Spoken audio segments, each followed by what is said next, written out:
sedang terjadi suatu kegiatan peristiwa dalam kelas, pastikan badanmu ada, jiwamu ada, pikiranmu ada, perhatianmu ada.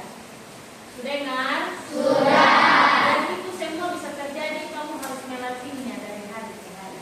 Dia tidak muncul tiba-tiba. Dia harus fokus. Kalau ya? Ya. Oke. Baik, sabar dalam penderitaan. Tadi Foni judul renungan tuh Foni apa? Elgor. Bagus sekali kalimat. Siapa yang masih ingat? Itu kalimat bagus. Saya lumayan kaget. Iman? Judul topik yang dia baca pertama. Orang sabar makin subur, orang tidak sabar. Iya. Orang sabar makin subur. Orang tidak sabar makin kabur. Makin kabur. Nah, apa makna subur di sini, Poni?